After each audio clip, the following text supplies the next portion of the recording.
What you do Ndume now?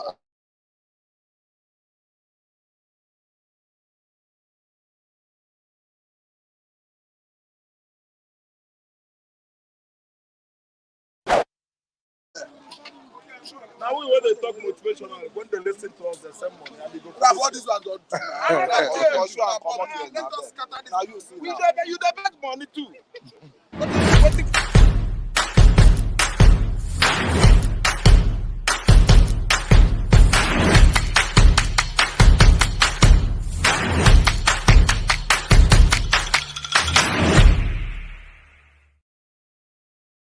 Keep this thing. There's dignity. You don't jump somebody when you get. Begging is better than stealing. Sketo place in the bar. Sketo come here meet us one-on-one. Sketo like me. If I want to do my birthday now, now his bag go. Sketo.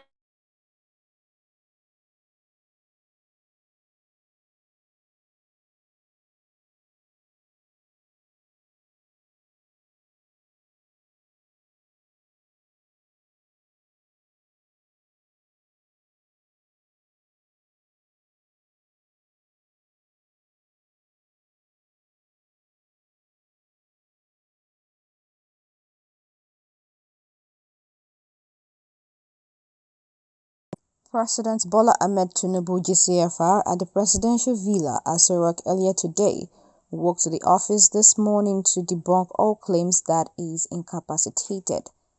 Amid speculations, the president took a walk alongside his aides at the presidential villa Aso Rock, Abuja.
All right, welcome to another edition of Bystanders and Instincts, your number one super review program on Clip TV.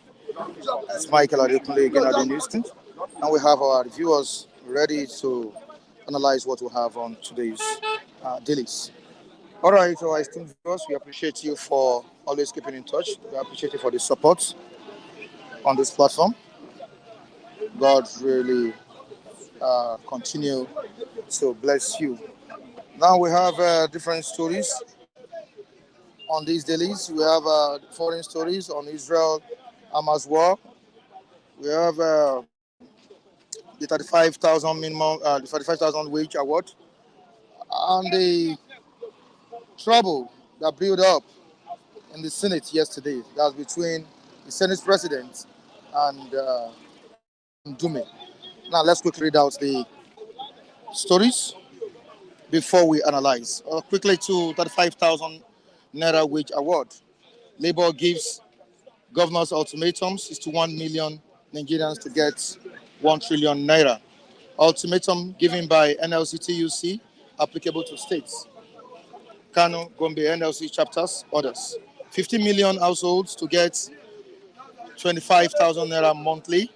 Program will reduce poverty, says World Bank. And to the next one, we have on page 7 of this paper, protesters storm National Assembly, oppose EFCC chairman's confirmation. Now on page 5 of this paper, what do we have here? Okay, let's move down to page 8 of the Punch newspaper. Why I want 550 million Naira damages for compulsory retirement, says ex-DIG. Down the paper, we have a tragic scene that took place in Lagos yesterday and what it's all about. 14 injured as 2 BRT vehicles collide in Lagos yesterday. 14 injured as 2 BRT vehicles collide in Lagos. To the next one, free Israeli hostages. France, Turkey urge Hamas. And to Ondo State, we have Ondo lawmakers meeting Ganduje, suspending Aidatiwa impeachment. Ondo lawmakers meet Ganduje, suspend Aidatiwa impeachment. Quickly to another paper, which is Daily Trust newspaper. Daily Trust newspaper, very crucial one on the front page of this paper. Israeli forces killed 3,308 Palestinians, 500 killed in Gaza hospital, 2,417 children, women among casualties. To the next one, which is the Vanguard. The Vanguard with a very, very crucial headline. Was the Vanguard saying? Fresh trouble in Senate as Akpabio Ndume clash. Fresh trouble in Senate as Akpabio Ndume clash. To the next one, on page 9 of the Vanguard newspaper. South Africa may overtake Nigeria as Africa's biggest economy, says IMF. South Africa may overtake Nigeria as Africa's biggest economy, says IMF. Police uncover arms factory in Lagos. Nigerian police uncover arms factory in Lagos. And to the next one, which is on OB, as the presidential candidate of the Labour Party. Obi won 2023 presidential poll, says Babachi Lawal. Obi won 2023 presidential poll, says Babachi Lawal. Tinubu flags off cash transfer program for 15 million households. The president, Ashwad Bola Ahmed Tinubu, flags off cash transfer program for 15 million households. Okay, we have our reviewers on ground to analyze these trending stories. Of course, let me quickly acknowledge the presence of our viewers watching us across the globe. We have Gladys Nyabo. Good morning to you, Gladys. How you doing? Okay, happy midday week to you all. Thank you so much, Gladys. King Joe Ogba. Good morning to you, Mike, and everyone here watching from Budapest. Thank you so much, King Joe. We have Andrew Gujimi with us this morning. Gujimi saying beautiful morning to my people. Love from Dublin. Muki Great, thank you so much for joining us. Amechi Machuku, thank you so much for joining us, Blessed One. We appreciate you for joining us. Kunle, good morning to you. And how are you doing? Yeah, good morning. Good morning, everybody. Yeah. Good morning, Muki Great. We are doing the damages job for that boy that is begging money from you and is still abusing you. So that's all about it this morning, Kunle. Yeah. So we are supposed to treat topical issues. Yeah, we're treating. Don't bring the rift between you and Raphael to the program. That happened before. before the commencement of this program, right? It's going astray. That's why I'm saying it. Yeah, It's going astray. that's to tell the viewers that sometimes you don't know what's really happened before the starting of the program and after the program. On YouTube, you should know, and we are trying to gag, a lot of force that are going astray. So there's nothing wrong in that. He has gagged you likewise on this platform. He has threatened you. He has threatened everybody. I mean, they should grow by his age, grow with age. Let's learn how to manage ourselves. No one is perfect. Yeah, you're right. All right, thank you so much, Kunle. Yeah, the president of the country, Ashwaju Bola Ahmed Tinubu, has flagged off a cash transfer program for 15 million households. Kunle, would you call that a very good development from the president? It may be a development from the president itself, but how about the people that will, be in charge of the distributions of those palliatives? That's the problem. Nigerians, the problem we are having is like a self-inflicted problem. We are always the problem of ourselves. When the government releases palliative to cushion the effects of the suffering, it will land in some people's hands, and they will corner it and start misbehaving with it. And that's what happened during the 6 billion this thing they give to each state. So to me, I think we need to search ourselves before we wreck ourselves. We need to search ourselves before we wreck ourselves. Wow. Because at least I've done the feasibility studies and done the fact check. I see that it's majority of us that are causing this problem to ourselves. Because by the time government release this palliative, then like mine, the governors should be held responsible like us. Because the governors are the one that is in custodian of the masses, the House of Rep, House of Assembly, nominated candidates, elected candidates will go to Abuja to start battling with, law and others. Why the governor? They are the one at home, taking care of the, citizen. So to me, the governors too should sit tight and be upright, because it takes two to tango, and only one tree cannot make a forest. So that is it. The president cannot not make a forest alone, except those governors.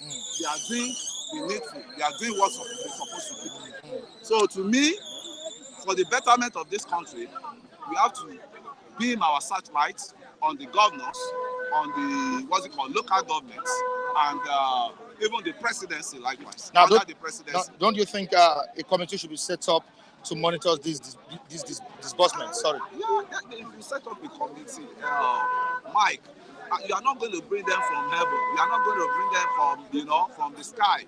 It's the same Nigerians that will be part of this committee.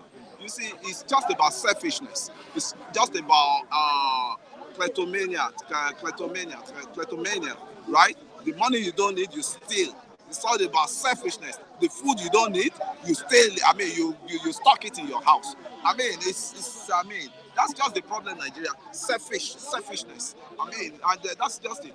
So there's no sense they can bring to come and distribute this palliative than same people. But what we need to reorientate their mind, to change their mind, that they are not doing this to suffer anybody, but their family will bear part of it, part of the suffering. All right, let me quickly read out these comments by Blessed One. Buhari's method of cash transfer didn't work. Now, Tinubu is doing likewise. I think Tinubu should learn from Buhari. I think that's I talked about setting up a committee to monitor the disbursement, the process. That's what I said, Mike.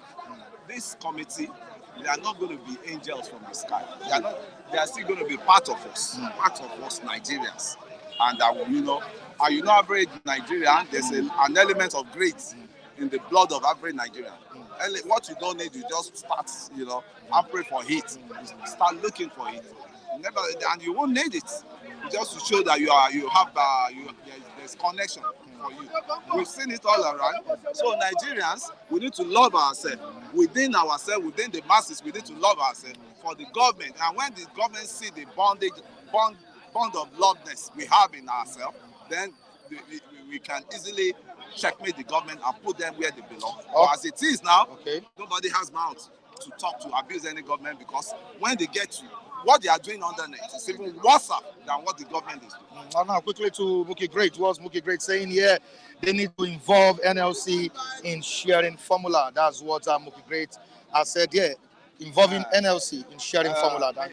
Mr. Mookie Great, I think I have to disagree with that. Okay. Because the NLC has no credibility any longer. The NLC we know of those days in the 80s, in the 90s, those are the real NLC.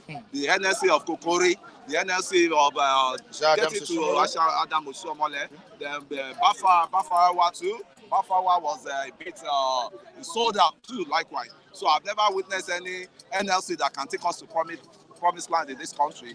So NLC, to start with, Mr. Mookie Great, are they not part of these people doing job bracketing in the ministries? And before any politician can steal money, he has to go through senior civil servants in the ministry. So to me, NLC self, they should pack aside.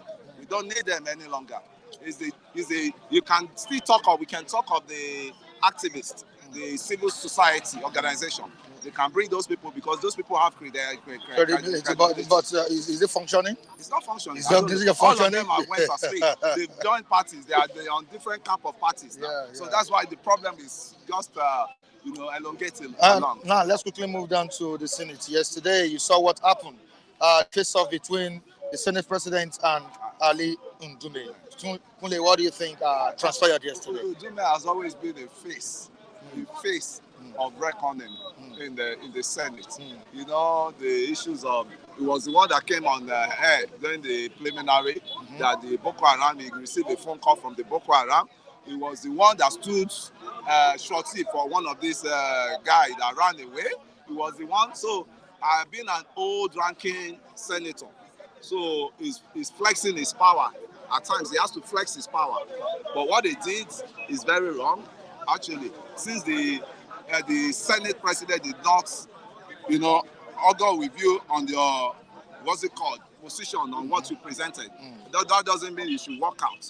There's a better day to, but that's the problem we have with some of our leaders, that they believe, they are not, everything they say must be. And we are in a democratic government, not in an autocracy government. So Ndume should know that that hollow chamber belongs to the whole Nigeria.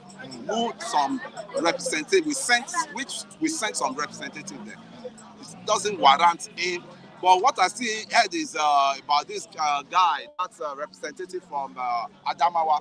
Elisha Abo. That maybe he's fighting. That's been sacked by the court, right?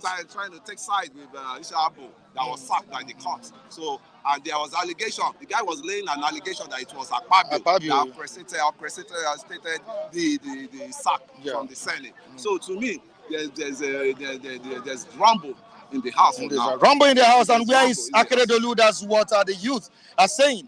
The governor should come back to the states and rule, not in Ibadan. In Ibadan. Yes. So to me, Akeredolu self is inviting impeachment for himself. It's inviting process of impeachment. But you see, all these governors, they always claim the House, the House of Assembly. Okay. Always in the, they are like rubber stamp House of Assembly. So they have stamp authority stamp over them. To me, with Akeredolu in the country, and he has done being on seats since he came into the country. Yeah, from Germany. Milan is in Ibadan now. So you can't be controlling Ibadan. You can't be controlling Ondo from Ibadan, right? It's not Ibadan people that voted for you. It's Ondo people. So they want you as their president. Either the state of your health is improving, let us see. So to me, the two of them are guilty. Both the deputy that want to unseat his master, and both Akeredolu that has been absent without leave. So to me, the two of them are guilty. So they should find solution to their problem and let the Ondo people breathe. Let them have a good governance. Let them have, a befitting good governance it is now. All right. Because Ondo is not breathing as it is now. All right, thank you so much, no leadership. Okay. There's no leadership. Nice one from you, Kule. Thank you so much. I appreciate it. Have a nice day. All right, you too. Yeah, I'm off, man. Okay. All right. Okay. All right, Matthew, good morning to you. How are you doing? These guys. All right, thanks for settling the issue. It's always like that. Okay, the face-off between Ali Ndume and the Senate President, Faceoff, is what we are talking about. Now, I don't know if you have one or two things to say concerning what happened. Some said it was because of the sack of Elisha Abo that prompted Ali Ndume's grievance in the House yesterday. What do you think transpired, Max? I think to start with, Ali Ndume and Senator Elisha Abo happens to be the same camp. And there is speculation that war transpired at the Halu chamber with the transfer of aggression. Bible said that I think the issue of Niger has always been a controversial issue in Nigeria. Because the motion somebody raised that necessitated that controversy has to do with opening the Niger border. And the person was ruled out of order, according to the senior leadership, that the person did not come, the senator did not come through the proper channel. Subsequently, the Senate Majority Leader, Jubri, raised a point of order where he read the state rule that justified the person that raised issue that nullify Ndume's point of order. Afterward, another senator tried to raise another point of order in support of Ndume, and he was equally ruled out of order by the Senate President, Faceoff. I think that infuriated the senator and he stormed out of the Halu chamber. But again, if you look at the Nigeria-Niger border, the North has always have keen interest in Niger. So I think it's a sensitive issue that the Senate have to be careful. Because otherwise, the issue of Niger have potential to polarize Nigerian Senate. But I equally agree that Senator Elisha Abo and Senator Ndume are in the same camp. And that Elisha Abo himself have alleged that the Senate leadership, in fact, he pointed accusation finger at Akpabio that he is responsible for his sack by the appeal courts. That not only himself, he equally mentioned Ojus Okalo. Ojus Okalo have been penciled down to be removed through the judiciary. And the reason may not be far-fetched because of their opposition to the current leadership of National Assembly. But however, I think what is interesting to Nigeria and Nigerians is how do you discharge your responsibility as a senator, as a Senate, as National Assembly member to bring dividends of democracy to Nigerians. Not the kind of rubber stamp we are seeing currently. And unfortunately, we may likely continue in this trajectory of a rubber stamp Senate and the House of Rep. Because of the way and manner the leadership of the two chambers of National Assembly emerged. We understand that they got the endorsement from the executive, particularly the office of the president, who may have played one or two pivotal roles in drumming support for them among the members of the House elect before they emerge leaders of the respective houses. So for me, what we're expecting as Nigerians is your oversight function, the excesses of the executive, budget pardon, all this area of management of public funds. How do you checkmate executive? Not everything that comes from executive goes. If we continue like that, of course, it is just as if the Senate is not there. All right, away from that, let's quickly move down to the latest development in the country. 15 million households to get 25,000 naira monthly.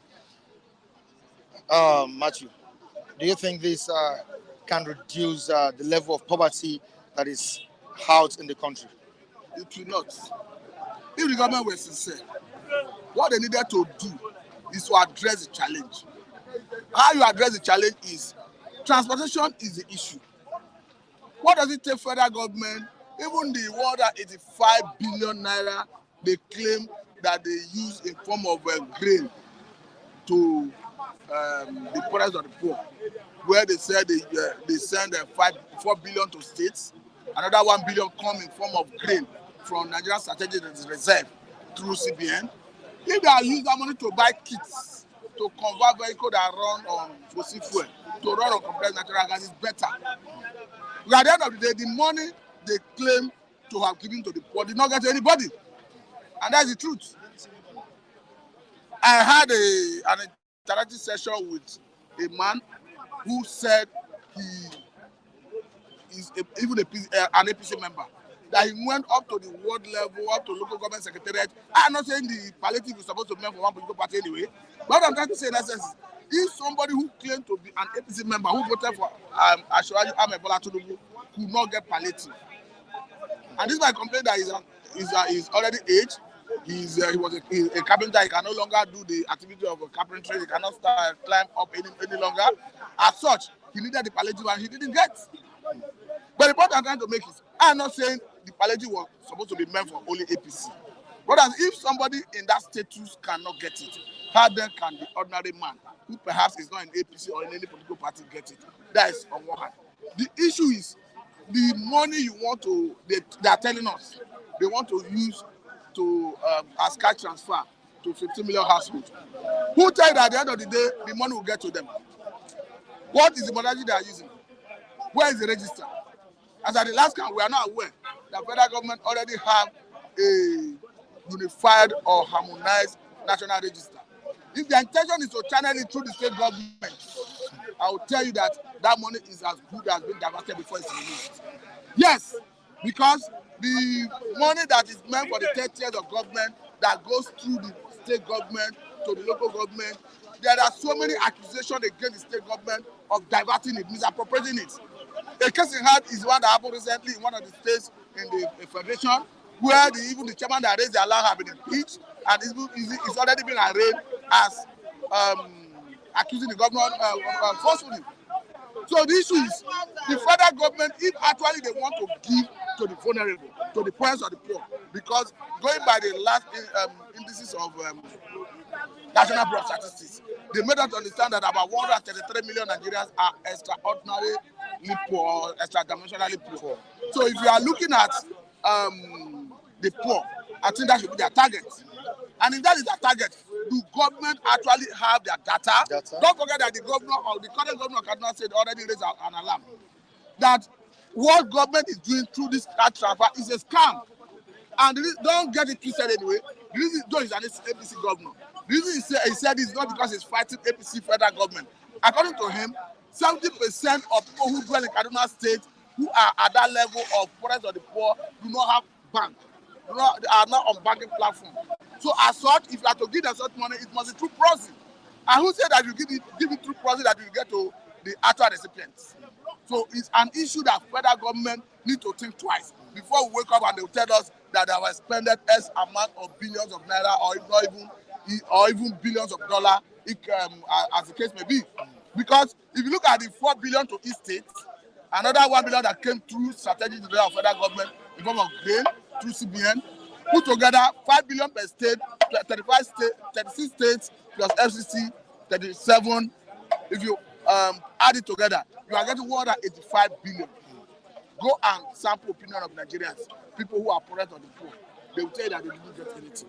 We learned that in Nasarawa State, DSL were arresting people who were trying to sell palliative. So for me, it's not about coming to the press to say, I want to spend SY amount. If you go and convert vehicle that run on CNG, Nigerians will see on the street. If you put 20 or let's say 100 in number, Nigerians will see, they can do the arithmetic and know that yes, we have SY on the streets. They can do an appraisal. But if you come out and give press statement that yes, in number, we are giving the report S number of people, this and this. There is no data, there is nowhere Nigeria can verify. So for me, I think it's a way of trying to filter away public funds. All right, thank you so much. Let's move down to Ondo State. I think there's so much going on in Ondo State. Looking at the political situation there. Talk about the impeachment saga.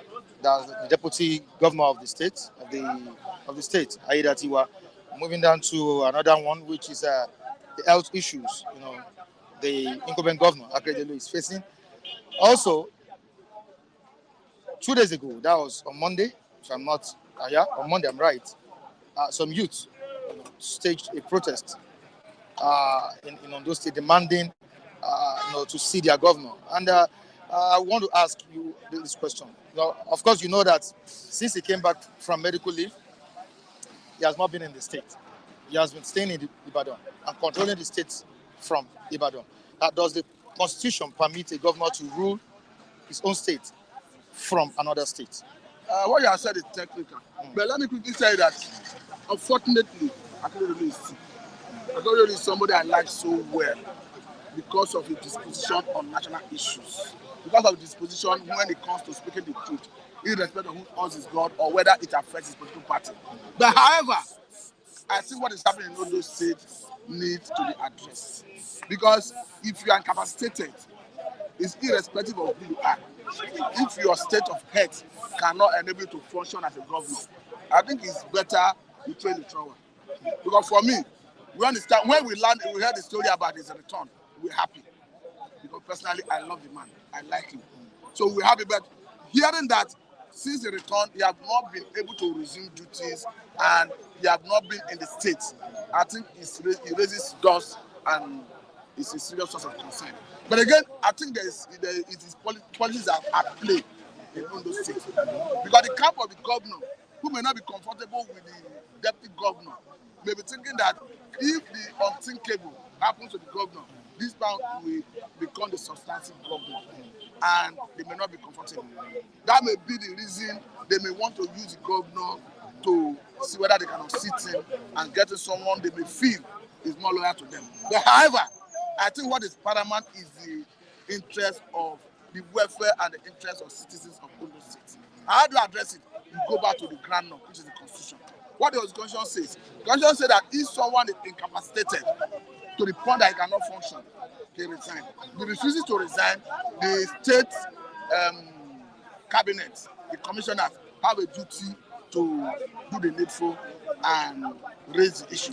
But it's unlikely that in Nigeria, whether at the level of the cabinet at the state or at the level of the cabinet of ministers, they will raise issue against their principal. We saw what happened during Yaradua. It was only this Akuyele that could speak up that Mr. President is not well. It's better Mr. President throw the trowel. It's unlikely that you see any Nigerian who can do that. But what is important is if Akeredolu know that he doesn't have that strength where we are physically to administer and superintend over the state, I think it's not a do or die affair.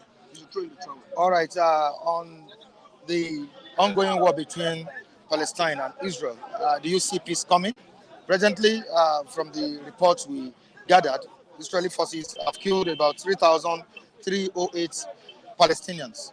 Matthew, do you see peace coming? As unfortunate as it is, I'll tell you that it is, if you can read the Amos 1:6. Amos 3:3. Amos 1:6. He said that Gaza have transgressed. Okay. That they committed transgression 4 times. That is going to set fire on Gaza. Though that era may have gone, but the issue is... That's in the Bible. Yes, what I said is in the Bible. You can verify after this program. But the point now is, if Israel were on their own, and this Hamas, so that they don't have the physical strength to engage in conventional warfare with Israel, they infiltrated into Gaza. Through them, make Gaza their abode. And when it was convenient for them, they attacked. And we understand that they killed about 1,500, close to 1,500 Israelis, both the soldiers and the civilians, and too many captives. Even killed children. Yes, babies. The argument now is, even as Israel is already fighting back, because they say the best form of defense is attack, which Israel is doing now. And I will admit that in the course of Israel fighting back, innocent people have died. You cannot take away that. But the argument is, do you now ask Israel not to fight back because of the interest of the innocent ones? Another argument is the people they held captive. I mean, Israeli personnel they held captive, citizens. Okay. What is delaying Hamas from releasing them as a way of averting further hostility? Another argument is, before this thing happened, Gaza know that Israel gave them light, gave them water, all social amenities they got to get it from Israel, all aid, necessary aid. Why is it that they were planning all this terror against Israel, they could not give Israel intelligence because they cannot say they don't know. Now, the argument is, if Israel did not respond after pushing them out of their territory, if they had stopped at that point, will this Hamas not come back to attack? One thing is clear. The Israeli Prime Minister Benjamin Netanyahu has said all Hamas is dead, that they're going to wipe them away from the surface of the earth. And it is unlikely that any Hamas personnel will repent and refuse to attack Israel if the opportunity provides itself. So it behoves on you as a country to defend yourself. And I think that's what Israel is doing. And that is the position of America from the word go, that Israel has a right to defend herself. And because of defending yourself, unfortunately, innocent people may be dying. But do you not ask Israel not to defend themselves because innocent people will die? Right. And when Hamas attacked, their target was not even the military. Anyone on site was their target. So it's a very Herculean, it's a difficult task. Though I understand Joe Biden is visiting today, even as he's visiting, America already sent about 2,000 troops to the Mediterranean, ready to be deployed into Israel to assist Israel. As we speak, America already sent 2 aircraft carriers. Each of them carry 90 fighter jets. So we are looking at about 180 fighter jets. Already they carry to position in case of when Israel needed more support. So the issue is, I think Israel have a right to defend herself. Innocent citizens in Gaza have a right to dignity of life. Because some people have accused Israel of collective punishments. That what you are doing in Gaza is inflicting pain and hardship and maiming, death and all that on innocent people. I agree with that. But how do you draw the line? Do Israel now put their hand and say, okay, because we don't want to kill innocent people, and innocent people, they are mixed up with this Hamas group. What do Israel do? So I think as Israel have asked all Hamas inhabitants to move out of northern Gaza, I think is the way to go. All right, okay. Though there's another accusation that after they have moved out, that Israel is bombing southern Gaza, though Israel vehemently deny it. But I think after they move out, if Israel is occupying them, though Joe Biden have said it would be wrong for Israel to occupy that place, but I think the world need to come together to speak sense into this Hamas, that it is not good to attack your neighbor unprovoked. All right, let me quickly read this to you. Someone is saying something. Okay, yeah. Pastor Matthew, that's King Joe Ogba. Pastor Matthew, you are always making good analysis. I love your way. The chairman of Yendeba. That man is the second of Yendeba. Oh yeah, go. All right. He's the second of Yendeba.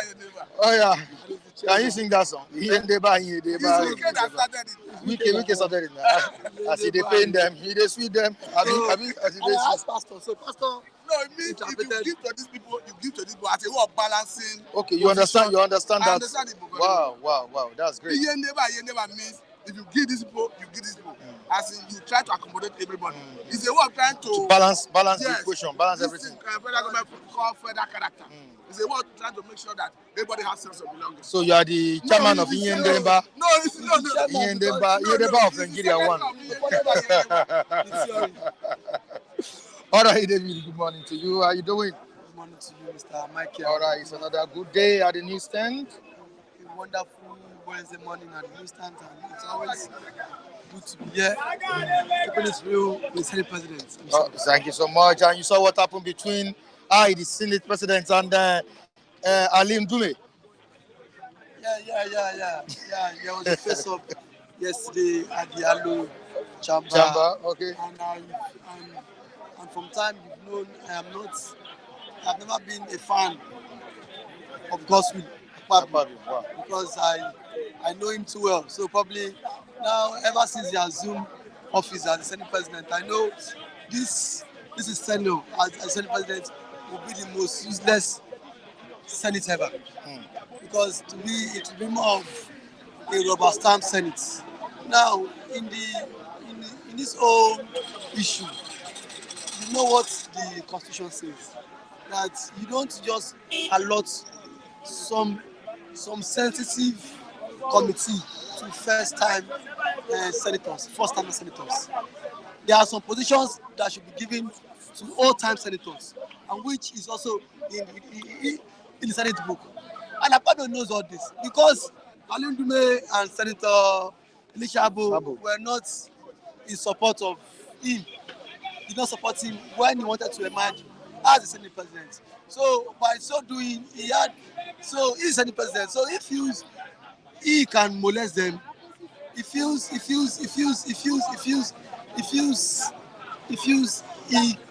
can give them, he can just wake up and then do whatever he feels to them. The same way he was elected is also the same way these people were also elected on this platform. So if he's loyal to the president, to anybody, does not mean he should treat his colleague or his colleague should not have say when it comes to national issues. These people have never said anything that warrants even the Senate majority leader to call them to order. Akpabio was never insulted. You know how Niger border is to the people of Borno State. Is like more economic ties between Borno and then Niger. Business transactions, economic activities go on there. People in Borno State do business activities just to earn means of living. So I was trying to move a motion for that border to be open so that economic activities can at least go on. So that was not even warranted the Senate majority there to even call him to order. Yeah, justify insulted Akpabio, but just on the premise that he opposed Akpabio. He was not in support of Akpabio becoming Senate president. That was why Akpabio felt he could just fight back. So and then that is not how to legislate. You are there as the Senate president to check, to make sure that the executive arm of government sit up. You as the president should also go on what direct senators that will go on what oversight functions, monitor government projects, go to government MPAs and then MP parastatals to know what is happening in the parastatals. What is really happening in these parastatals? Why is money not coming up? That is the work of the Senate of the lawmaker, not just sit in the ballot chamber and start eating that your stupid red stick. Yes, no. How long can we continue like this? Now, the president has just awarded a contract for roads to be repaired. The Senate committee on roads need to meet with the Minister of Works. Okay, who is the Minister of Works giving this contract to? How many weeks, how many months duration will this road be fixed? If this road is not being fixed, or if this maintenance is not being carried out within this time, there will be consequences. These are the core function of Senate. You don't just sit in the yellow chamber and start doing rubber stamp. Akpabio to me is a rubber stamp Senate, and then this Senate will be the most useless Senate ever in this of Nigeria. I told you because Akpabio, I know very well. Akpabio, one, he likes show. Akpabio likes show. I know him. But he did well in his state. He did not do well in his state. When he was Mr. Mike, I tell you, I can still see. Okay. People portray Akpabio that Akpabio did well. Akpabio did not see 1/4 of the allocation he received was not spent in the state. Do you know what he said? Okojo Welade, which was the Minister of Finance, came to Akpabio State and told Akpabio that, see, Akpabio, with all the money you get from the federal government, as for that allocation, this is not what I expect from you. See, Mr. Mike, do you know how much Akpabio State under Akpabio hands? Don't forget that time there was what? Oil boom. The state got a lot of money. All what Akpabio did was just just to link major road, and then looted the whole lot. Looted the whole lot. Now let's move down to another story. Going by the way palliatives were shared among Nigerians recently, many doubt if the 5,000 naira meant for a million Nigerians will be delivered to the right persons. David, is there any way the government can make sure this 25 naira, this monthly 25 naira, will get to the right persons in the country? Thank you, Mr. Thank you for that question, the Senate President. I think even the government themselves are not being sincere with the people. Because I have always said it time without numbers that you cannot plan for people you don't budget for. At first, just what the last Pastor said, is there a social register? How do government collect data of the poorest Nigerians? Who are these poorest Nigerians? How can government identify them? The last time about governments give out money to state governors, I think about 5 billion naira each. 4 million cash, and then 1 billion worth of food were given to state governors. Mr. Mike, I can tell you, as a Nigerian and then as a negotiant, I have not seen anybody that benefited from that palliative. I have never seen anybody that collected that palliative. Now, if government could give government rollout those palliative via the state governors, and then it didn't get to the target people. Now, talk less of the federal government that stayed in Abuja. The state governor presided over the states, and some state governors allege that the money and funds were being given to local government chairmen. Even the chairmen now are now coming up publicly to say that the state governors did not give them any money, no palliative, for them to distribute to their people. You saw what happened in this state, Ogun State, when a local government chairman came out to challenge the governor of Ogun State, Tapo. What happened to the governor? What happened to the local government chairman? He has been sacked now. The governor had to arraign him. The chairman that talked about for not getting the diversion of funds. Of palliative. Thank God he saw it. The chairman is now in court. DSS, why would DSS invited him in the first place? The whole governor, if the governor could exercise such power.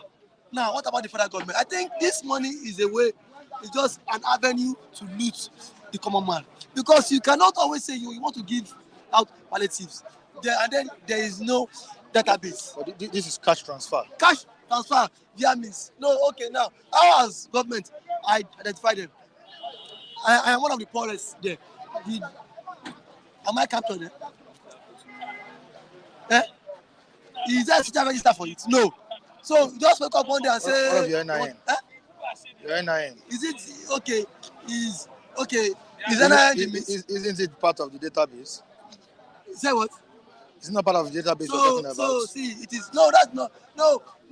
This one is different. Government said they would identify poorest. So how do we identify the poorest among us? What mode or what means did government use to identify this poorest?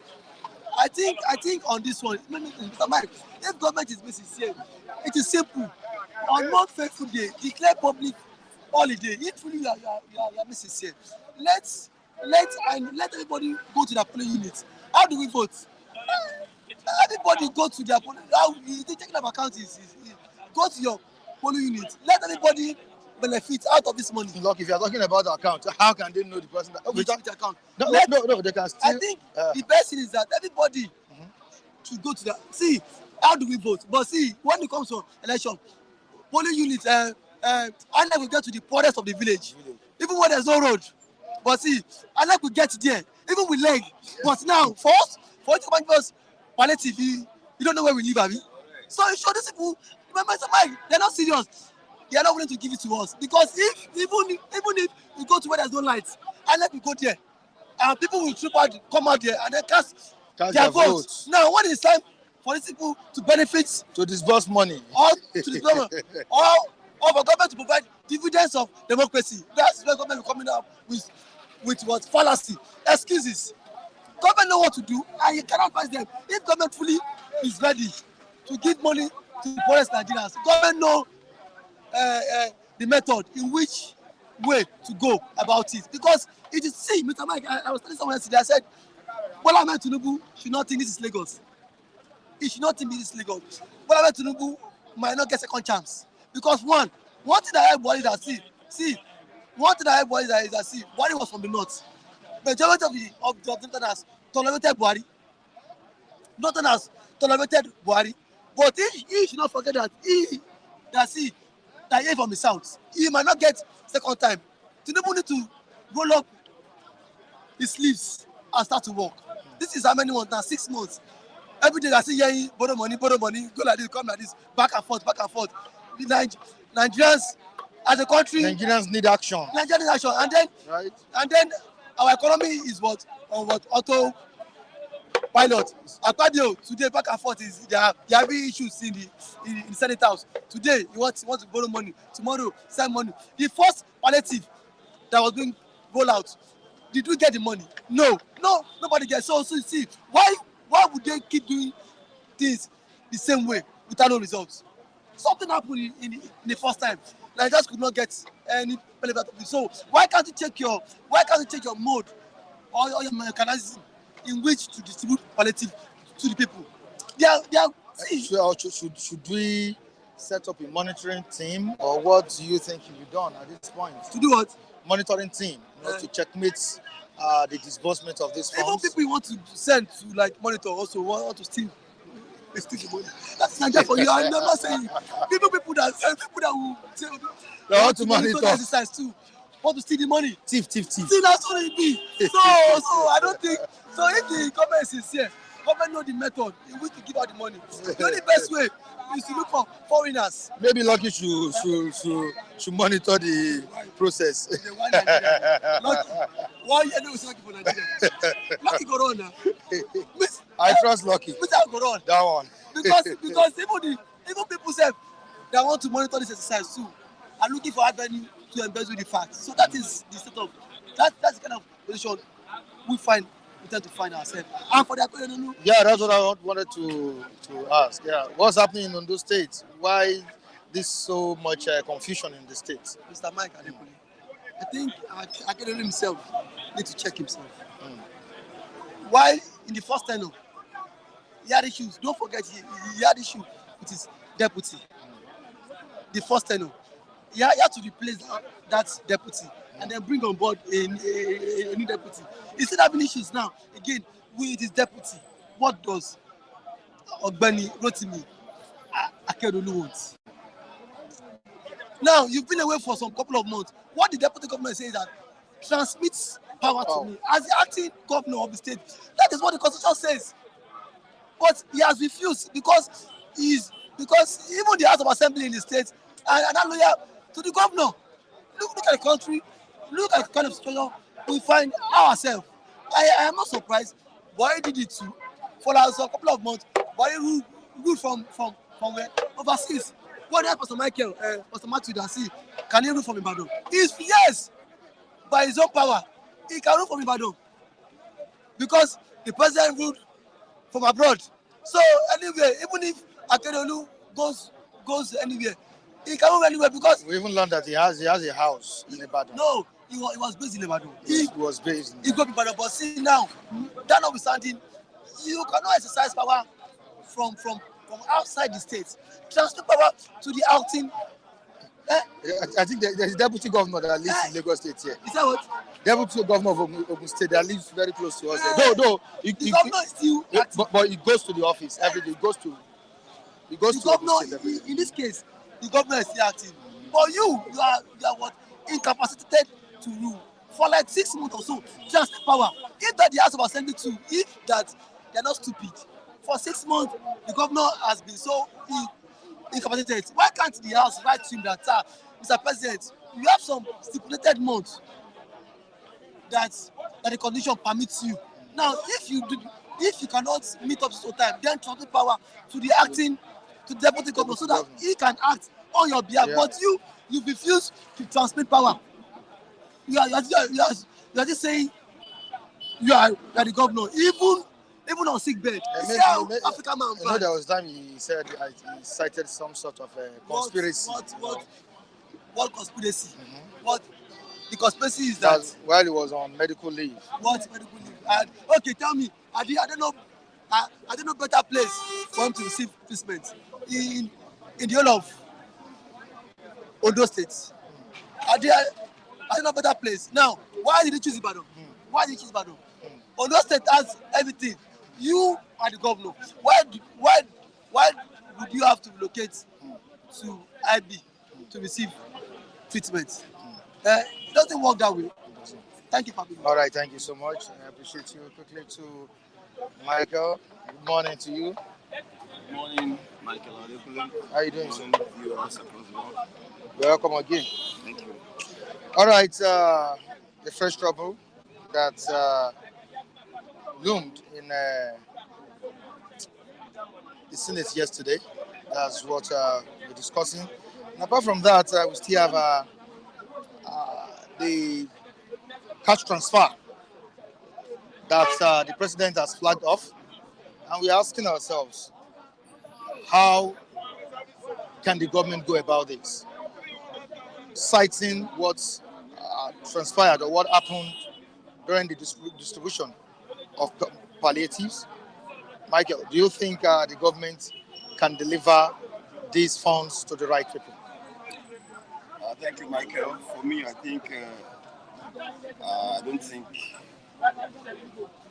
government will be able to distribute the cash correctly, especially to those that actually needed it. And my reason is very simple. Before now, we do not have a social register that covers such disbursements. Over the years, previous administrations have tried to build a social register, and in this part of the world, most of the time people don't get what they want on merit. It is about who knows who and all of that. So I wasn't too comfortable with that social register because of the fact that it has not yielded any result, even in the past. I was listening to the CBN governor yesterday when he was emphasizing on this particular step. Okay. That it was going to be based on biometrics and all of that. And I felt the poorest of the poor that they claim to target don't even have a bank account.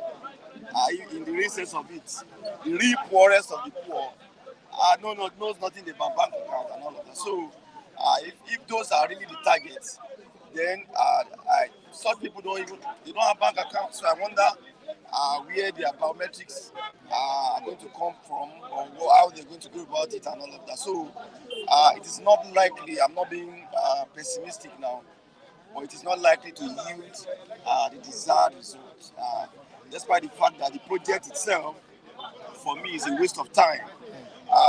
We are living the main disease and we are treating symptoms. 25,000 for 3 months is like a drop in an ocean. It is an insult to Nigerians. It is wicked. It is unfair. In a country where some people can use 2 million naira just for weekend, as the senior president did the other time and all of that. So we can't live in the country where leaders believe that they have access to the treasury. They can pick whatever they want while they leave the crumbs for the people, and that is what that's what my take is on this cash transfer thing. And how can the government get it right this time around, despite the fact that we know that they failed in the distribution of the palliatives to the right persons? How can they get it right? Should there be a monitoring team? Should there be a committee that should monitor the process? See, Mike, you cannot put the cart before the horse. You can't build something on nothing. Nothing is on ground as regards the social register of their so-called poorest of the poor. So until you have such information, whatever you're going to do is just going to be based on a lot of other factors, apart from the people that are trying to get the money. So, I mean, I can't help government at this time. They have not done what they ought to have done before now in terms of getting the necessary data in place so that this thing can be done very easily and all of that. So you may end up, going around with cash into villages and all of that, which I don't think is also tidy enough. But by and large, they have not done the proper thing, and the program is likely not to be the results. Okay, can the hungry ones breathe? At least breathe a bit with this 25,000 naira? I don't know the kind of bread. The bread is not likely to go down, you know. It's funny, but I mean, it's sad that citizens have been reduced to 25,000 naira for 3 months. In fact, they even captured it as household. Don't forget that. Yes. That means it's not even the real person they are sending the money to. They expect that like 2 or 3 other people to join, family kind of thing. That was why they were using that. They conscious they were using the word household. That was why they said at the end of that project they will have covered over 60 million. That means they have factored the household thing. Don't forget, it was targeted at 1.5 billion people.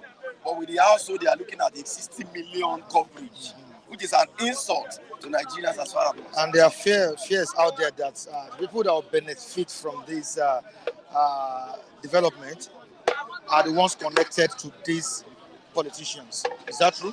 Most likely, just as I said, because you don't have a detailed social register in place, it may end up being politicized and all of that. So those that have that fears are not wrong at all.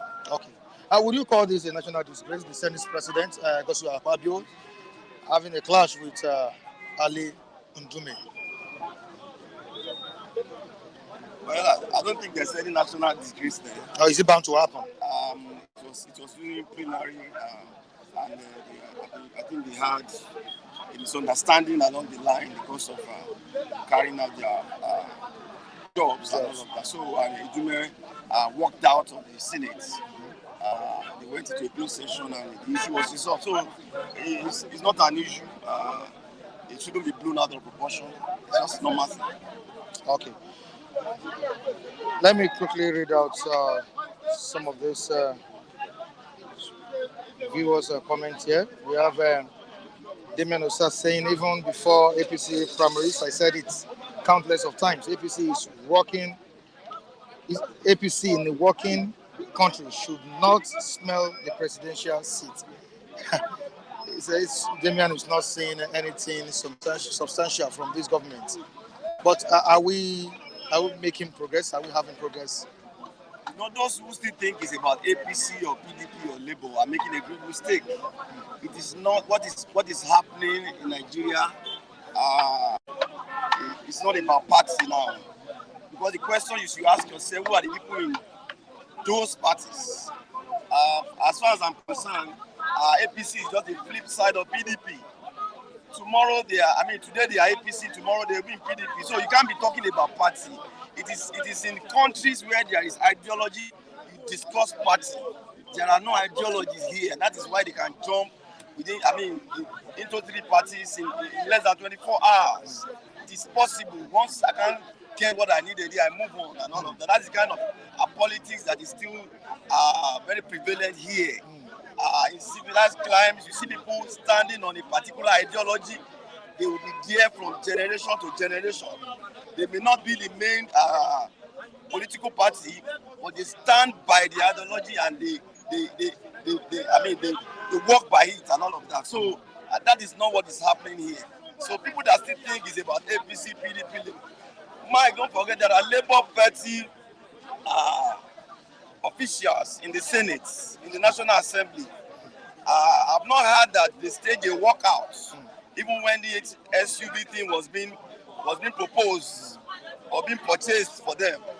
I mean, those are if they believe in the fact that the OB that they all climbed on. The other during the election, if they believe in the prudence and all of that they think Obi has, or Peter Obi has, why can't they stage a walkout from that house when such humongous amount was to be spent on SUV? They should have staged a walkout and say, we don't want to be part of this.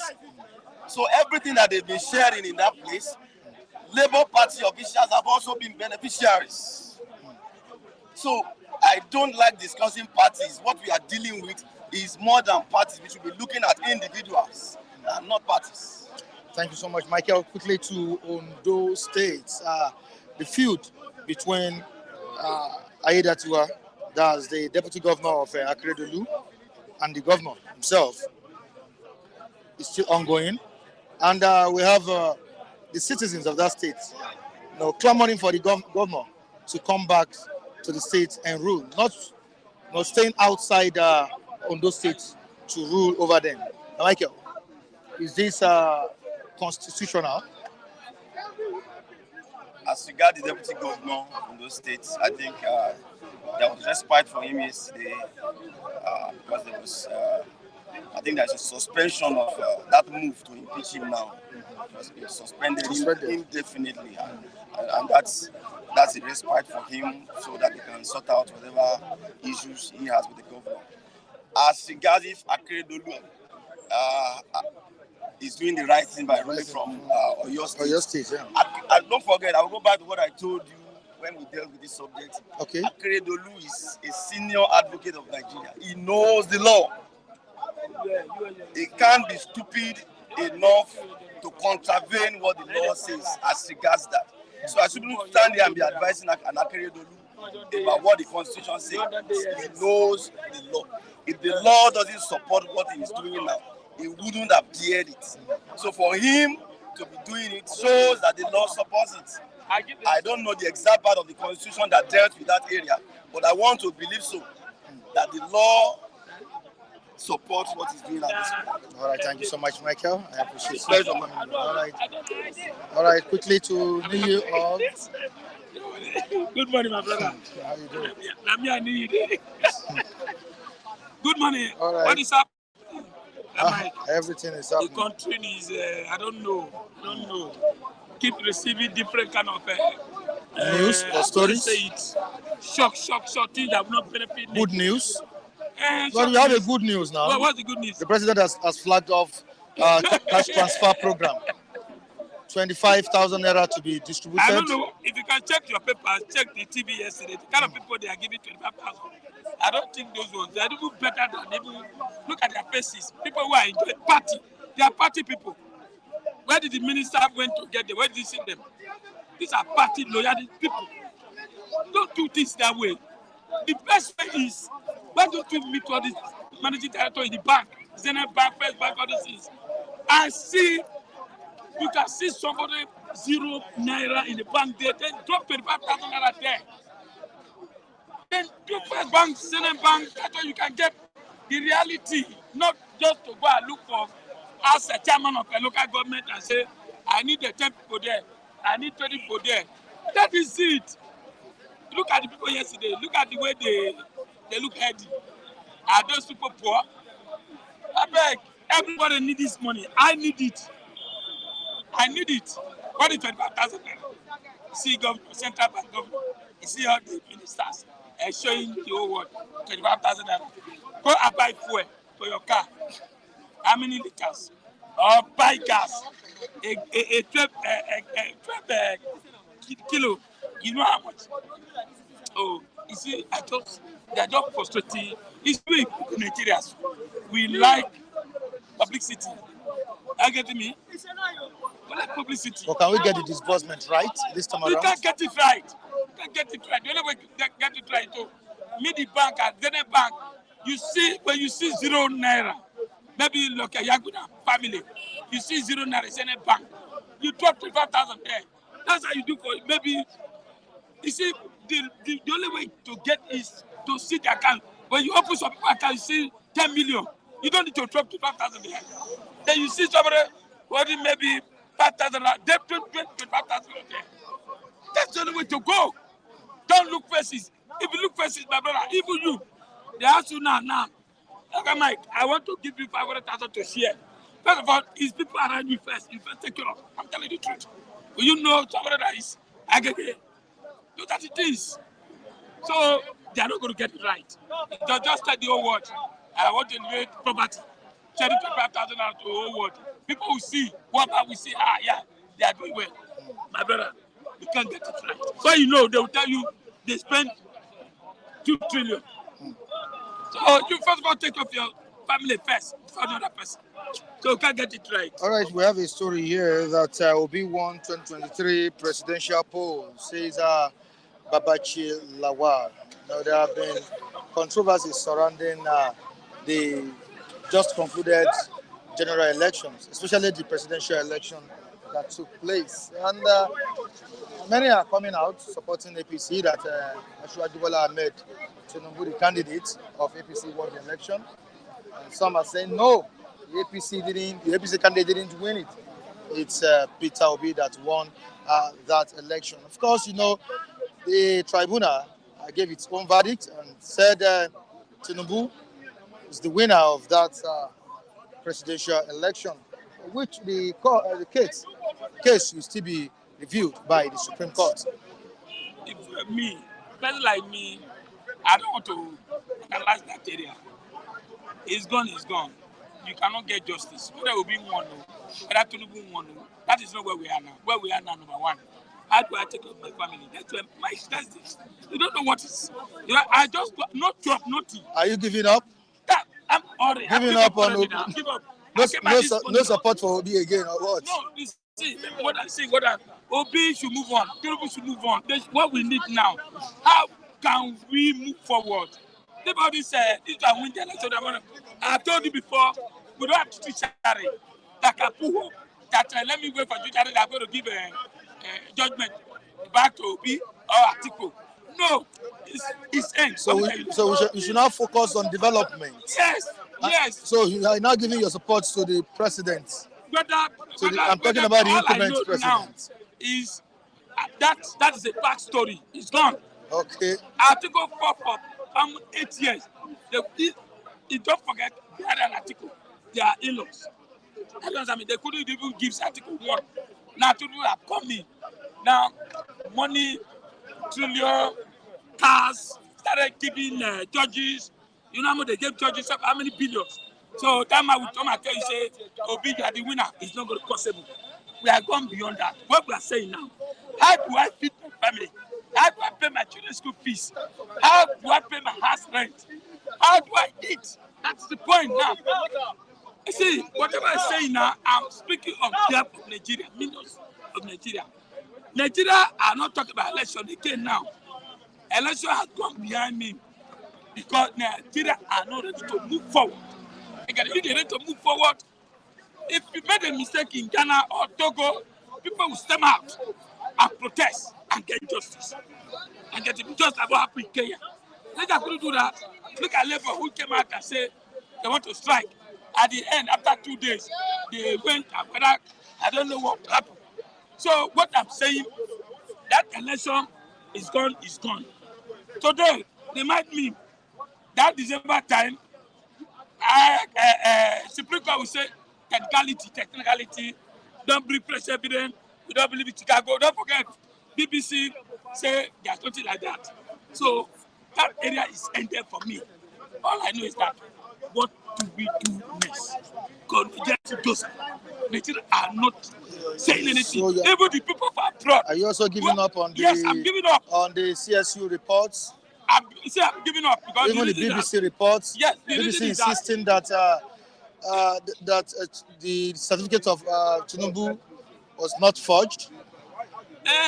According to what I read, what I see, the Chicago University said Tinubu attended their school, but the result is submitted to INEC. It's not from them. That is it. Now, coming to Nigeria, who will contest that? my brother. When Akpabio did not contest election, God said contest election. Lawa did not contest election, God said contest election. So it's a different ballgame, Nigeria or US.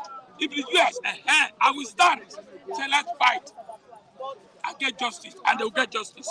But in Nigeria, yeah, might forget. There's no way. You be saying the truth. Then somebody will be stealing now. You catch him, you tell he did not steal. As the Kalu, don't forget, he was jailed. At the end, Buhari went and removed him. So what is the justice? So let's forget what we are saying now. How would this 25,000 reach me? That's what I'm asking. How would it get to me? I am not telling Bola Tinubu, the whole world is watching. Please, let them go to that bank and see what they have there. I didn't even have 5,000 in my bank. Nothing. So if you find out, you went to the bank, check my account, 5,000 and drop 25,000 there. Now telling the governor, advisor, say, I want to keep 50 million. My brother, leave it. It's just a lie, waste. That money will go. Okay, what of the 2 billion? Did you say the palliative? Nothing. See, we just see Tinubu, what I'm saying, Tinubu see up and doing. People are tired. People have loose hope. We coming here to talk. Say, I will tell you that we are just managing. And the people who are watching us, they are tired. But keep hearing the same story. I get to be really, they are tired. Somebody used to call me and say, they want to see good thing we here. Say, this thing that is coming here benefit. Look at NEPA. So many is it road? People are complaining about road. So what I say is that this 15 million people make, they will just give it to. Look at minister, 25,000 naira. You have minister of Militarian, finance minister, central bank, all of them, and their secretary showing the whole world 25,000 naira. As they go with 25,000 back. But you should expect them to do their job now because it's their duty. This is what you are saying. This is what you are saying means every one of them on top 25,000. I don't understand what they talk. 25,000 naira. No, I want to divide 25,000 naira. Don't worry. But you give me 25,000 naira now. Yes. Don't forget. What can 25,000 naira do for you? My brother. As a family man, I want to ask. I'm asking you that question. If you give me 25,000 naira now. Yeah. I will go to market. Okay. I will buy gari, 2,000 naira. Okay. I will buy oil. I will buy yam. Where the yam? You see yam again? Yam dinner. Yes, yam. Yam Okay, is petrol it's now. expensive. I buy albasa. Okay. Give me that 25,000 will take me at least a day. Because I buy electricity, pay electricity, buy this, you know. But where you want to show the whole world 25,000 naira? Not you. It's nothing. No, we finish it. But that's not the issue. The issue is that I expect Tinubu to say, okay, this border are open. Let rice come in. A bag of rice will come in. By the time we start seeing rice, hey, the 25,000 will be okay. By the time you tell the whole world, you get 50 million Nigerians, 25,000 naira. You look as if you have to make everybody happy. You know, people in a problem see me and say, after all, I don't collect. They don't see me. Papa, you collect? They don't see you. They have shared it among their supporters. Okay, man. They say Tinubu, minister, governor have shared to their supporter. I did not see anything. So you live where I get up. See, my hand is up. I try for this country. I will tell you that. And my worry is that people are enjoying it. Nigeria likes suffering. I get to be. Nigeria likes suffering. Nigeria likes suffering. The next claim is suffering. You see, every government will come and tell a story we believe. Look at election in Imo State and Kogi and Bayelsa. And INEC is still promising the Immolites that I am going to be fair. I am going to be transparent the result at the end. After election conduct, judiciary take number 4 again to number 1. So I am telling Nigerians, we need to sit down and discuss. All right. Very, very important. We need to sit down. Where are we going? Do we need to move forward or we are going back? I expect Tinubu to hit the ground on it. The ground have not hit it. Thank you very much. All right, thank you so much. Lucky said Tinubu has not. He said Tinubu has not hit the ground running, and with all this news we are seeing, flying everywhere on the 35,000 naira wage award, 15 million households to get 25,000 naira monthly. That different development. Many still believe Tinubu, the president, has not hit the ground running. Thank you for having me. You see, Mr. Lucky is just being pained because he was not captured in that safety net. All right, he wasn't classified as part of those people that would benefit of this palliative 25 naira per month. I am telling you, if you and I, if we go to Makoko or if we go to Agege, all right, if we go to where those less privileged were captured, if you ask them that does this 25,000 naira mean anything to them, they will tell you yes. Let us understand that conditional cash transfer even happen in developed states, in developed countries. That's the truth. I have nothing against that conditional cash transfer. But my own observation is the conditional cash transfer should be tied with a simple outcome. It simply means that if you, as a family, okay, because they are targeting the head of every household and they are giving 15 million household, which will stimulate to around 60 million people. Okay? Now, the head of that household must ensure that his children go to school. Now, I'm not sure that has been put in place. Giving people money, you can use that to catalyze them, to hold them accountable that, okay, these are the actions I want you to take. All your kids, you know what, register them into the school. Then, when you do that, we'll have less destitute, less, children roaming around and all that. But me coming out here to say that the 25,000 naira money is wrong, no, it's not wrong. It's good. I don't fall in that category. And I don't see any reason why anybody who wishes, the progress of this country should say that it's a bad idea. It is never a bad idea. We had palliatives in Brazil, we've had palliatives even in South Africa, we had palliatives even in Ghana. Even just recently, when we had the COVID-19, digitization has not been fully, deployed. Because ordinarily, these things shouldn't even take more than 1 day to perform. Because in a situation whereby all Nigerians have their NIN harmonized with their BVN, your BVN automatically will populate your bank account numbers. From a bank account number, they can see your statement of account. They can know if you are rich, if you are poor. They know the category you belong. As you heard, they will know your BVN will report how much you worth. That's simple as ABC.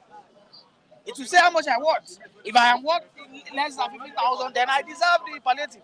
It's as simple as that. And then they give me the palliative without even going through this, what's it called, showbiz that they go to. They are all playing to the gallery.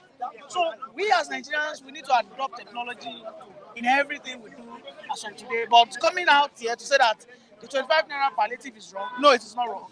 There are some people who need this.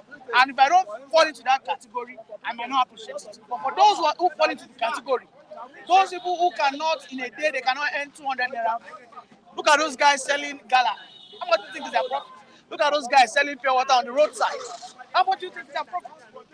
We have been assured by the Minister of Finance that there's a trail to this. We have been assured by the humanitarian affairs, Betadu. I was here 2 days ago. I think last week. I said that program will kickstart on the 17th, and that was yesterday. You can see the program started yesterday. So, what we now have to do is to hold them accountable, and this is where the labor union also should play their own role. The labor union, which is led by Joajero, whom I have always seen to be non-intelligent, by the way, this is where he must begin to do his job. Work hand in hand with the humanitarian affairs. Madam, how much have we shared on a weekly basis? The labor union guys have easy access to those informations. Because the statistics, yes, let's see. because they represent the people. They might not disclose the names, but if they see it, they can come out here and say that, yes, this thing is what is real. People will tend to believe a Joajero than believe the presidency, because over the years, the presidency have misled the people. They have misled the people, so there's this thing we call a trust deficit. Nobody wants to. If Tinubu comes tomorrow and speaks, nobody wants to believe him because of what his predecessors have done to the poor Nigerians. And you believe Nigerians will believe Labor? I think they will. Majority of people will believe it because they will feel he represents them. Let me tell you, people will believe Joe Ajero 10 times ahead of the federal government as of today. That is the reality. And I'm not going to lie to you. If the the Labour Union eventually understand their own critical role, Labour Union is not for salary this thing alone. They are supposed to be up and doing in terms of this money disbursement. They are supposed to be. They are supposed to be calling, like yesterday when they launched, they are supposed to be there in the launch program. They are supposed to be working side by side. We are not here for anything. We just want to ensure that this thing is properly implemented. But the Labour Union is also equally corrupt. They are equally corrupt, and that's unfortunate. Now, but do you think this will go a long way in reducing poverty in the land? This is a short term. Especially in this time. This is a short term measure. We are facing. Okay. Yeah. Let me tell you, the 25,000 naira is not to alleviate. They didn't say is to eradicate. What does the alleviation mean? It's like to support. It's to meet you halfway. Maybe initially what you earn maybe what you earn as a bolly seller. Maybe you are selling corn, maybe you are selling granite. On a monthly basis, you are earning 5,000 as profit. Now, if the 25,000 naira comes in for you, it has supported you in many ways. This palliative should never be sufficient. I will not vote for it to be sufficient. Because if it is sufficient for anybody, it will render them useless. They will never want to work.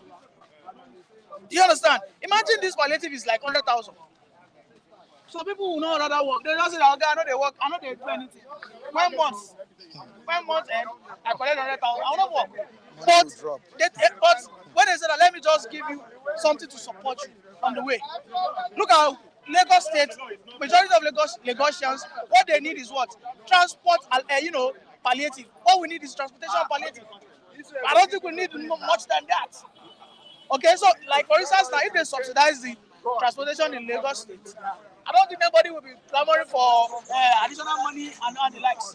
But there are some people, what they need is what? I don't think an additional 10,000 to support what I heard. All right, and I think this will go a long way for the short period of time. We have the medium term. The medium term measures palliative is there, but the short term palliative has been activated, and I think the government needs to be commended for that.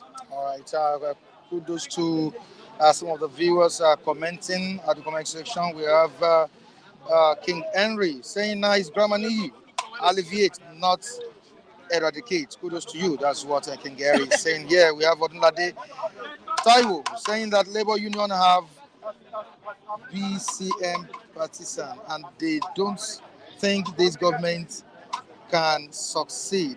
I agree with you. Odunlade, I agree with you. Okay, I've become partisan. I agree with you. I've become partisan. I think the Labour unions have been politicized by the Labour Party.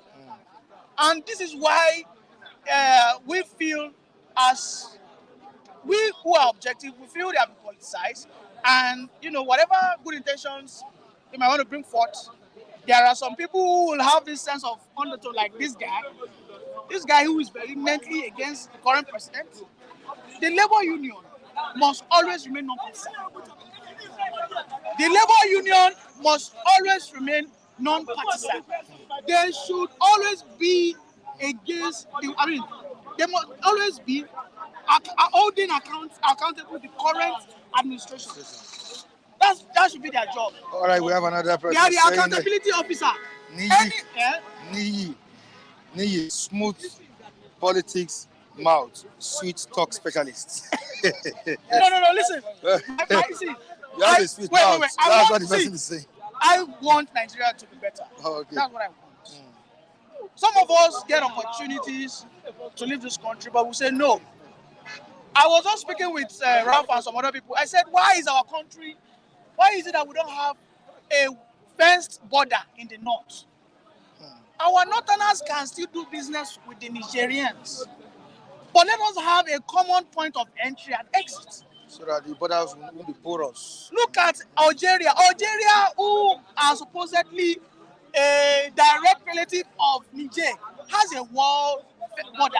Look at Sudan and Egypt. Egypt has a wall. You know, they belong to the same Arab League. But Egypt has been able to build a wall. It doesn't joke with its borderline. You see, this is a failure and accumulation of our terrible leaders. Look at during those days of the Gulf War, when we had so much money. Gowon said that we don't even know what to use money for. Why didn't you use the money to build those wall borders?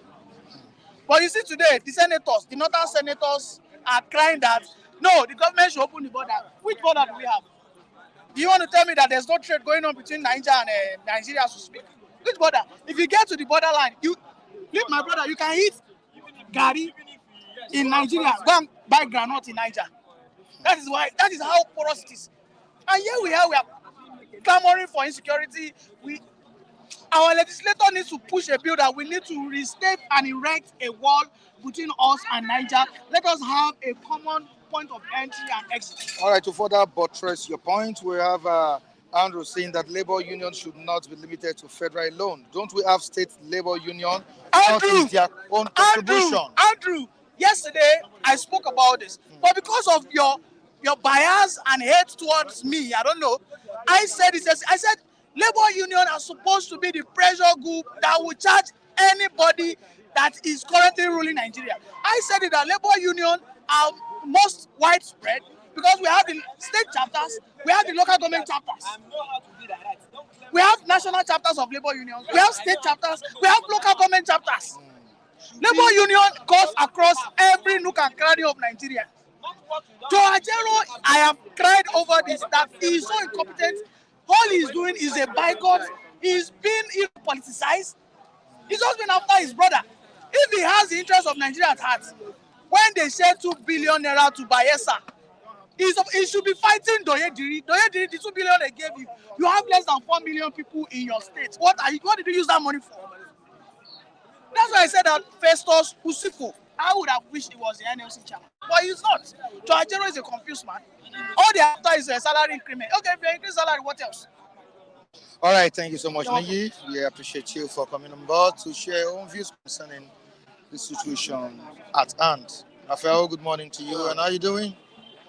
Fine. What happened? You sound dull. What happened? No, me dull. I have never been a dull person. No.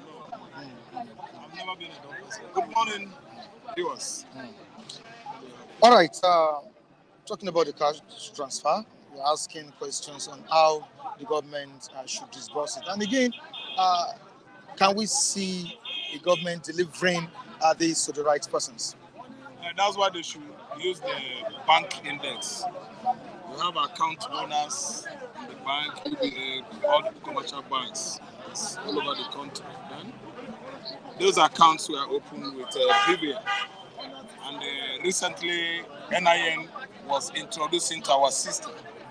But next, going through our database, our data system, we are going to get it right. Because you can see, as I'm talking to you, immigration control in Nigeria, like what Lee said, from Kano State, from Borno State, Katsina, Zamfara, you can go to Sahara Desert. No barrier, no roadblock, no barricade, nothing. It's free. We don't have border in the north. Where we have control border is in Yoruba land, axis of Cotonou, Togo, Benin Republic. I didn't understand. Then on getting to southeastern Nigeria, we have Bakassi border with Cameroon. I didn't understand. Then north central Adamawa with Cameroon and Chad. Then you have Bakassi. Yeah, Bakassi have said that. So then there's no border. The North has been enjoying free flow, inflow of trading from Northern Africa, Sahel countries. The border over there is not only porous, it's open. They trade with Cameroonians, they trade with the Sudanese, the Burkina Faso, Nigerian, all of them. They can come into Nigeria anytime. They have their brothers, they are fine, but that shouldn't be an excuse. It shouldn't be an excuse. You have New Mexico in the United States. Side of Florida, New Mexico, there Florida here. That New Mexico, they share boundary with Southern America countries, Mexico, and the rest of the Southern Latinos. Say, yet, American government, they have long, tall wall, electrified, with barbed wire on top. So it shouldn't be an excuse that Hausa in Niger, Hausa in Nigeria are brother, and now we make our border in the northern region more porous than anything. Not even porous, it's open. They come in at their free way. They go out at their free way. I didn't understand. So, disbursing palliative money without getting this kind of problem I'm talking about here on check. The money you pay as palliative will grow wing and they took its little tail and fly away. So you want to share money is as easy as ABC. Go to UBA, consult Sterling Bank, you have Polaris, First Bank, and so on and so forth. So if APC government is sincere to share money to Nigerians is as easy as ABCD. I'm telling you, these people are coming up with, surprises, impossibilities, things that are physically impossible is what we are seeing in Nigeria. I've never seen any time Nigeria has shared money, shared whatever, correctly because our database is fallible.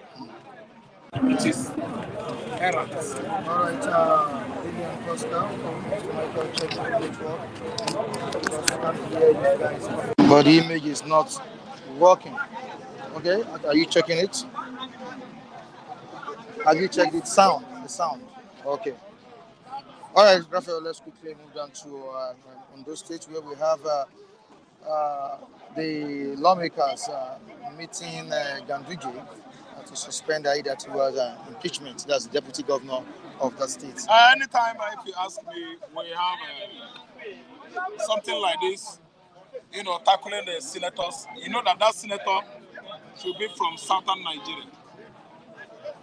Senators from southern Nigeria, they always victimize them because they overdo things. Remember when Wabara was sacked?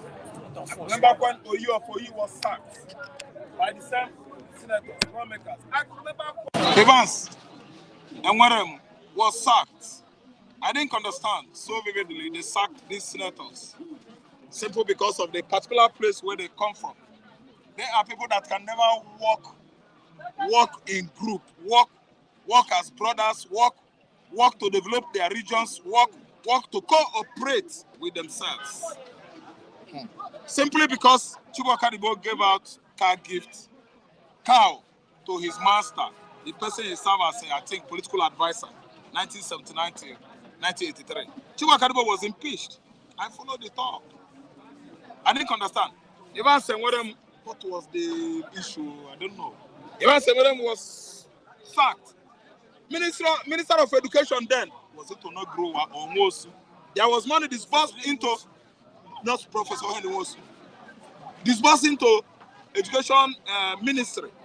The money was not properly disbursed. They found out that Mwabara has hand in it. My brothers in diaspora, to the tune of millions of naira. Scanty, just small millions of naira. We're not talking about millions. Mike, you know that Mwabara was sacked as a senator of Federal Republic of Nigeria. Recent time you had where some persons are looting in billions in the house, looting in billions in the judiciary department, looting in billions in the Senate, Nigerian lawmakers, looting in billions in the executive department of government within federal government of Nigeria, and they are not being punished. I hope it's audible enough. Yeah, it's audible, but we are having network, issue. Yeah. So nothing is being done. So what I'm trying to say is that Southern lawmakers, they have issue. Okay, is it because Akpabio said it is time for weekend? Hope all of you has gotten your alerts into your various accounts. I've disbursed the 14 million naira or 1.4 million naira for you to enjoy your weekend. Have a good weekend. Not knowing that the microphone and the camera was still on. It was still audible to viewers, to the members of the public, and now they found it a punishable offense. Among the senators, they want to cut Akpabio's neck into two. Who is to be blamed? To whose chain? To the chain of the lawmakers and to the chain of the executive. So if they plan to impeach him, I think he himself is a fool. The reason I'm calling Akpabio a foolish man is that this time, everybody knows that if Mr. President dies today, I'm not watching him there too. Chetima is going with him. No, Chetima is to replace him. That is by death. Thank you. But if they pitch Achiwaju Chief Tinubu today, everybody knows that Chetima is involved. See, let me tell you people that don't know anything about presidential system of government, how it works. If Mr. President forged document today, it is going to affect his deputy, his vice, both of them. As we all know that Tinubu did not win election, that he rigged it, Chetima rigged it too. As we all know that Tinubu committed many crimes in the United States that everybody is hiding now. Somebody like Taiwo, Nulele, he won't like me to mention it. The same Chetima committed that drug offense. So if anything happens to Tinubu himself, Chetima is going with him.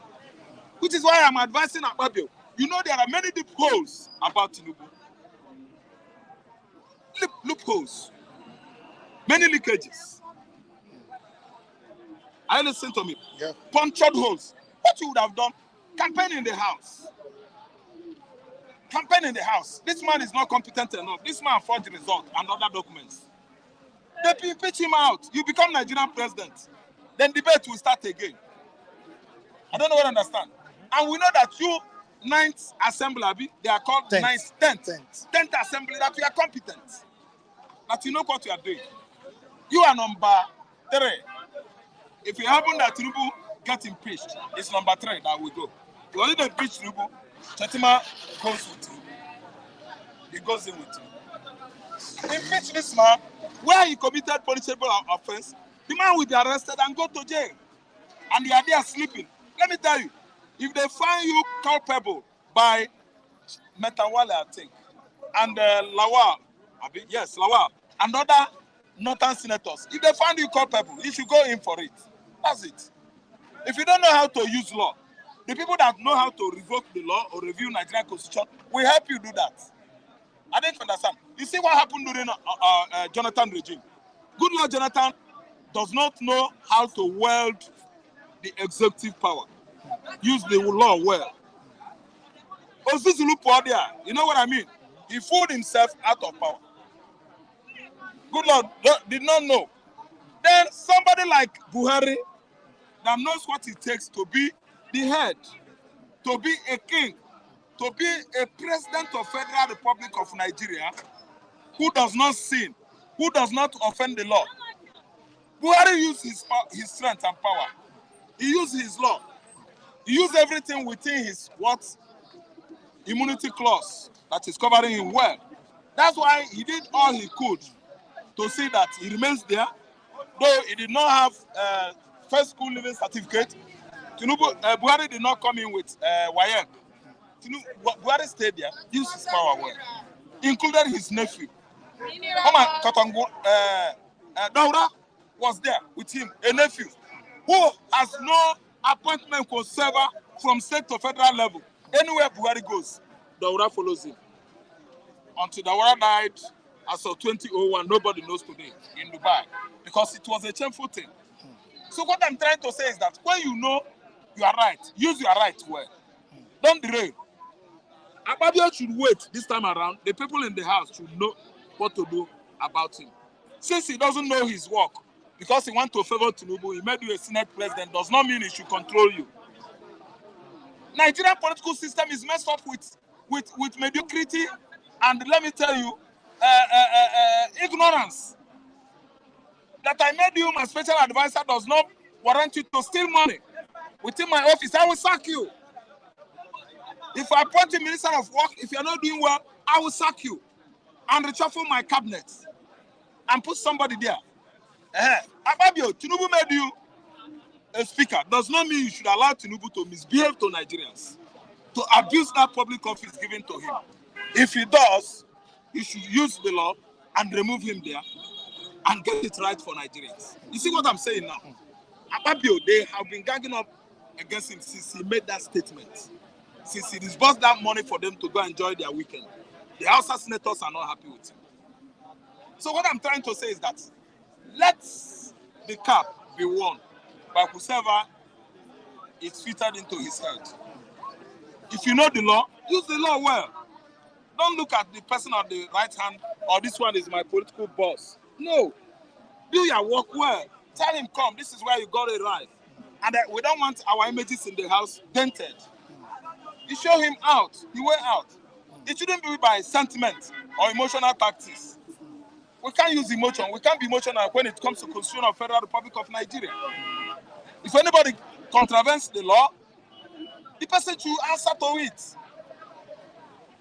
I don't know what I understand. We shouldn't be subverting Nigerian Constitution, subverting justice, because we want somebody to be a political godfather or is the one that took you to that position.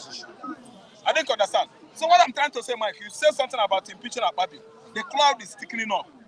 Yeah? I wish it will stand. Because, you know, these people, they always say something, they won't follow it up. That's me. Akpabio is from my side. I don't care. What I believe is honesty, fairness, equity. If Akpabio derail from doing the needful, the door is open for him to go. There are many people that can be in that position and do well. So likewise, what Mr. President is going on now, the so-called Chief Tinubu, who's acclaimed winner of 2023 election. If he's found culpable in the court, if he's not, in the Supreme Court there, if he knows that he's right, he won't have the prerogative whatsoever to be throwing word to the escort, Supreme Court, and say, don't allow this, don't allow that. When you know that you are honest, you have not committed any crime, and leave them now. That day you go and prove yourself. Okay. So likewise, Akpabio, that's what I'm saying about Akpabio. Okay, let me quickly read this report by BBC. After the BBC released the report, Yes, on the certificate issue. I don't know if the network is okay now, but I believe our viewers are listening. Okay. Now, BBC, we received a number of complaints on our investigative report on the authenticity of Nigerian President Bola Tinubu attending and graduating from Chicago State University. And the forgery allegation concerning the certificates is submitted to the Nigerian electoral body before the presidential election in 2023. Now, thank you for taking your time to write us. We regret that you are unhappy with our findings on this matter. That's BBC talking. We have looked into this over again, and BBC has not seen any evidence that the certificate is in any way forged. We have again contacted Chicago State University, and they confirmed for the 10th time that Bola Tinubu graduated from the university in 1979 with a bachelor's degree. Business administration. Yeah. We believe our text piece on this matter has been informative and responsible, reporting known facts.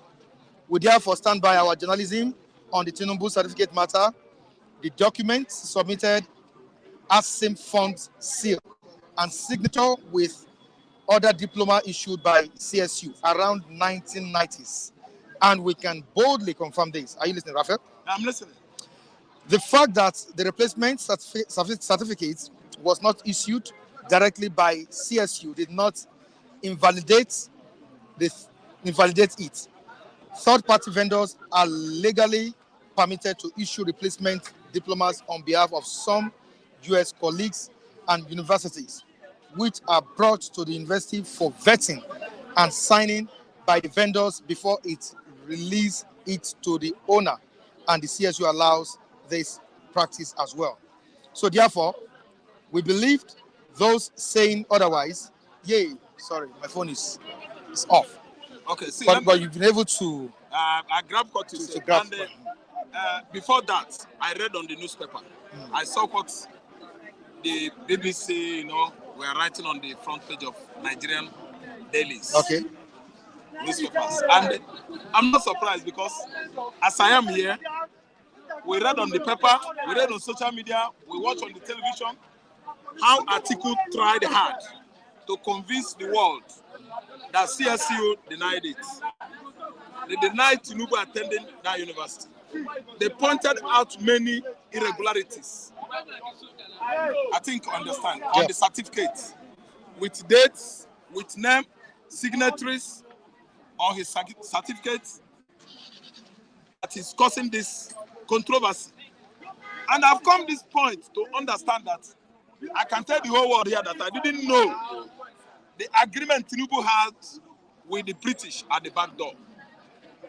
We know that the person in question that came out with this allegation is one of the contestants of 2023 presidential election, Atiku Abubakar, under PDP political platform. He investigated his case, he rushed it. I think within 2 weeks, everything came to play out. Everything came to play out that CSU itself denied it, that Tinubu did not graduate in that institution.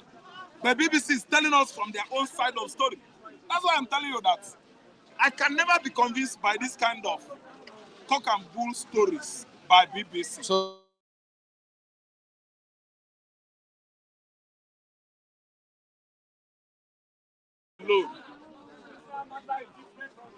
the state of listen, CNN, cable news network, sorry. I follow CNN right from childhood.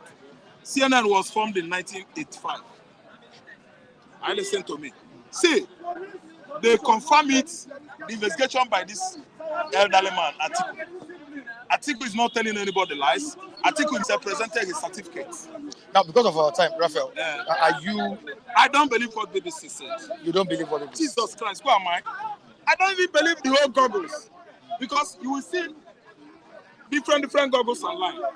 It is not for you to use your brain. Are you listening to me? You will see different. Tinubu himself has never been able to come out and defend himself. You know all that Tinubu is saying? Don't expose that certificate. Why? Mike, let me give you an instance of myself.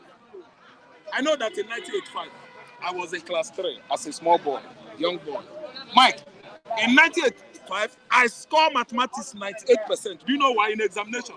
You can't score mathematics 100%. Gilbert and Emeka, the marker, he came out to say it boldly in the whole class that, Ralph, you got mathematics 100%. I removed 2 because you can't score mathematics 100. My heart became like lion. I was annoyed because I saw the paper, it was all good. Why didn't you write 100% with on red biro? I listen to me. I was proud to accuse the guy. I was proud to go take the question paper to principal. Why? A clear conscience does not fear accusation. Tinubu should have come out and fight it with Atiku. Go there, address Nigerians. Are you listening to me? Come, you can stay talk. Fight it with Atiku. I passed my university education. I graduated in Chicago. Come out proudly and defend yourself. He's sitting at the back there, bribing BBC and all manner of media houses around the world, even Google, to support him. We are doing ourselves, we Nigerians. We see fact, we can steal. not follow the facts. We are following what? Facts. It is a course that BBC is defending what is not sure of. Course, hoax, facts. It is never a reality. If it is a reality, Chief Tinubu should come out and defend himself. Okay, I'm proud that I passed my exam. If masters, we call them masters in the secondary school, if you mark nonsense, I report it to the principal. With the fact that the principal can say, sit down, this is right, I will finish it. Under 30 minutes, I will finish what I know. Are you listening to me? That's the pride of a brilliant man. That's the pride of an innocent man.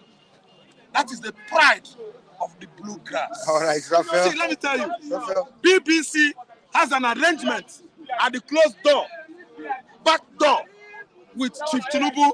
That's why BBC has been ranting on and on that Tinubu graduated. All right, CSC. Raphael, thank you so much. I appreciate it. All right, we've heard so much from our reviewers, and I believe the viewers also had a great time with us today. Tomorrow is another day. We're bringing you trending topics in the society. All right, Michael Adekule is signing out, and I hope you do have a great day. Bye, everyone.